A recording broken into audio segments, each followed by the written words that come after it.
Welcome to English Podcast. Subscribe our channel for more update. You know that feeling, like you're just adrift. It seems to pop up. Doesn't matter if you're, say, 18 or 30 or even 50. That whole, what am I doing? Or maybe, is this it? Feeling, it can be really lonely. A bit confusing, maybe even scary. It really can. It's a very human thing, I think. That moment where you just question everything, your direction. Right. It doesn't matter how successful you look on the outside. Exactly. And that feeling, that specific experience is what we're diving into today. Okay. We've looked closely at a conversation from finding yourself when feeling lost. It was their episode called Feeling Lost in Life, a journey to finding yourself, featuring the hosts, Emma and Jack. Right. Think of this as a shortcut, maybe, to the core insights about this feeling. A way to get a handle on it, feel a bit less overwhelmed. Yeah, get some clarity. Our mission here is really to unpack what feeling lost actually means, look at maybe why it happens, and pull out some real practical takeaways from what Emma and Jack shared about their own journeys.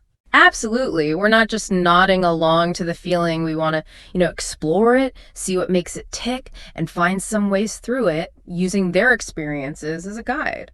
Okay, so let's start there. When Emma and Jack talked about feeling lost, what was the essence of that? What did it really boil down to? For me, a big part was the sense of disconnect, like a fundamental disconnect. Disconnect from what? Well, it wasn't just not knowing the next step. It was deeper, like not being sure why you're even doing the things you are doing. Okay, a mismatch. Yeah, a real mismatch between your everyday life, your actions, and any sort of internal compass or, genuine happiness. That rings true. They also talked about goals. Right.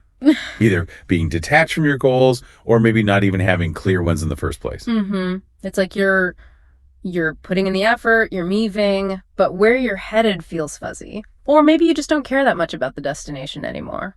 And that feeling can lead to something else they mentioned, feeling like you're living someone else's life. Exactly. You're ticking boxes, maybe doing what you think you're supposed to, do what society expects, or your family. But inside, it feels hollow, inauthentic, like you're just going through the motions without any real conviction. Jack had that story, didn't he? Yeah. About his friend, the lawyer. Oh, yeah. That was powerful. Looked like success from the outside, right? Got the career, everything. Totally. Classic definition of making it. But inside, deeply unhappy. Trapped, even. Wow. And that just throws the difference between, external applause and internal peace into sharp relief, doesn't it? It really does. You can achieve everything everyone else says you should, but if it's not your thing, if it doesn't align with you, that lost feeling can hit hard. Makes you ask, whose definition of success am I chasing? Yeah, definitely makes you think. And clearly, it's not some weird, uncommon thing. Emma and Jack were so open about their own times feeling lost. That was, for me, really impactful. Oh, absolutely. Hearing them share their own stuff, it just normalizes it, It makes you realize, okay, this isn't just me. It's not some personal failure. It's part of being human. Emma talking about after university. Yeah. Oh, man. I think a lot of people feel that. Seeing everyone else seemingly having it figured out, the job, the internship, the wedding plans even. Right? And you're just adrift.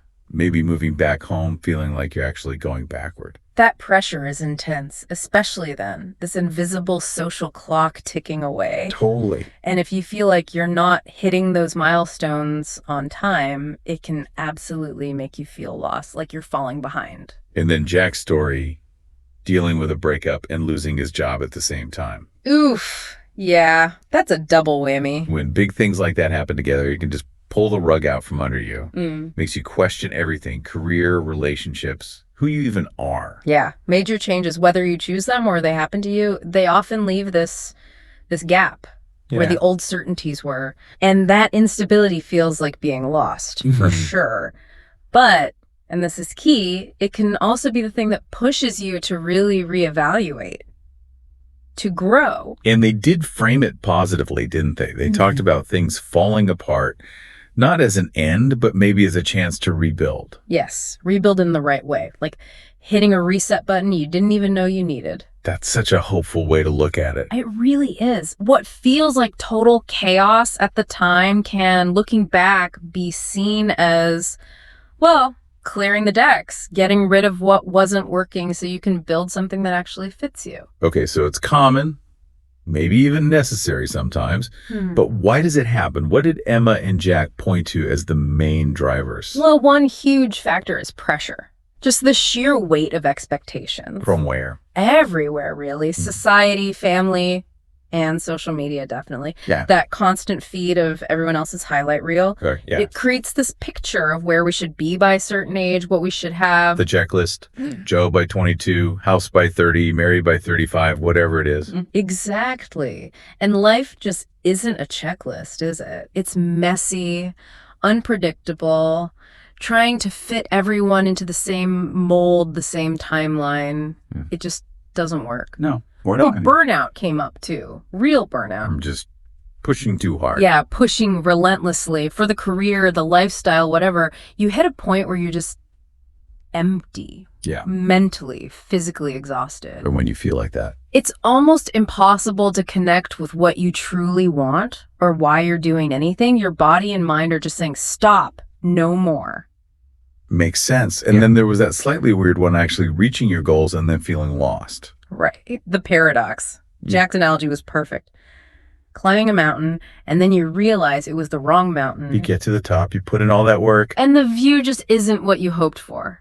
Or it doesn't feel like your view. Wow. Yeah. Pouring years of effort into something that ultimately doesn't actually resonate with who you are, that can leave you feeling incredibly disillusioned and, really lost. Okay, so we're getting a clearer picture of the feeling, the why. Now, the important bit, what helps? What did Emma and Jack find useful when they were in that space? A big theme was slowing down, like actively resisting the urge to fix everything right now. So stepping off the hamster wheel for a bit. Exactly. Creating space, things like just reading or taking long walks, spending time in nature, or even just talking, really talking with people who get it, who support you. That sounds calming, actually. Hard to hear yourself think when everything's buzzing around you. Emma mentioned journaling too, right? Yes, self-reflection was huge. Using journaling to ask those deeper questions, like what actually makes me feel alive, what energizes me versus what drains me. Getting really honest. That takes courage, though, to really look inward. It does, but it seems essential for peeling back those layers of shoulds and supposed taws and finding out what you genuinely value, what you aspire to. And Jack talked about learning new things. Just for fun. Yeah, like photography, cooking, languages. Yeah. Not because it would boost his career. Just for the sake of it. Just for the joy of growth, the process of learning something new, rekindling that curiosity, finding things that are rewarding just in themselves. That's a great idea. And Emma also brought up therapy. The value of getting professional support, having that neutral space, someone unbiased to talk things through with. Someone without an agenda for your life. Precisely. It can offer tools, different perspectives, help you unpack all those tangled feelings without judgment.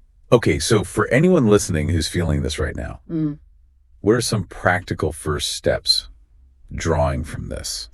First off, maybe just give yourself a break. Seriously. It's okay to pause. It's okay not to have the answers immediately. That was a big message from Emma and Jack. Let yourself just be for a bit without the pressure. I like that. Permission to pause. And then maybe start some gentle self-inquiry. Like just notice, what things do you actually enjoy doing? When do you feel energized? What totally wipes you out? What brings even a tiny spark of joy? Just paying attention. Yeah. And don't underestimate talking to people. Reach out. Yeah. Trusted friends, family, maybe a mentor. Just sharing how you feel can make such a difference. You realize you're not carrying it all alone. Good point. Yeah. And being open to trying new things. Definitely. Even small things.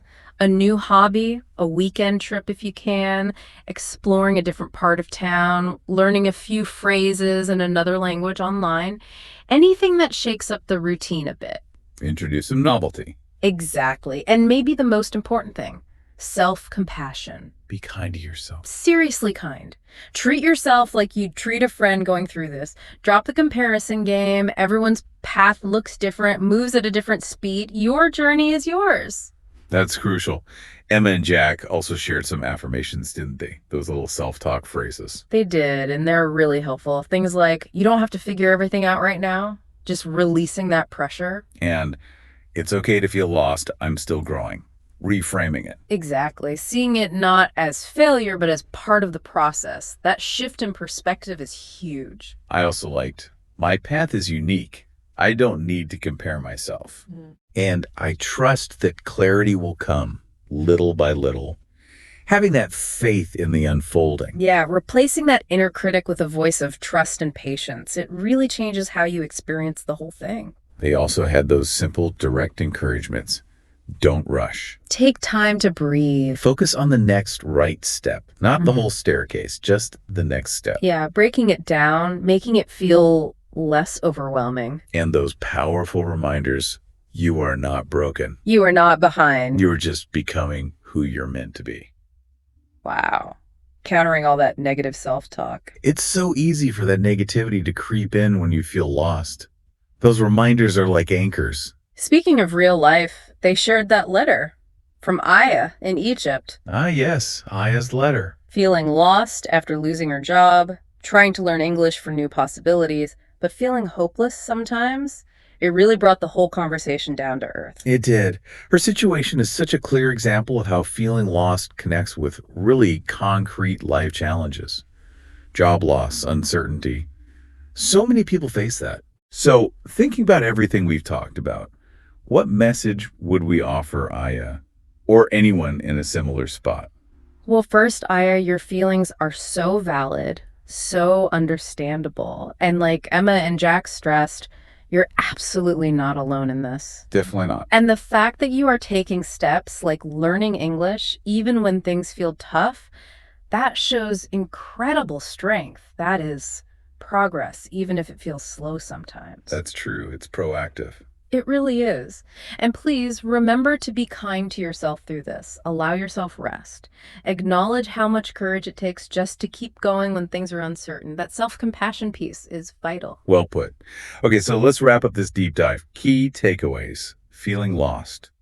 It's normal. It's valid. Yeah, super common, often triggered by pressure or big life changes. And the way through seems to involve self-compassion, first and foremost. Definitely. Plus, making time for reflection, connecting with supportive people, and just focusing on small, doable steps forward, not trying to solve everything at once. Right. And maybe a final thought for you listening right now. What if these times when you feel completely lost, what if they're not signs you've failed? What if they're actually invitations? Invitations to really discover yourself, to maybe realign with what truly matters to you. An opportunity almost. Yeah, an opportunity to define your own version of success, not just follow someone else's map. Maybe that uncertainty isn't the end of the road, but, well, maybe it's the start of exploring a whole new landscape of possibilities for yourself.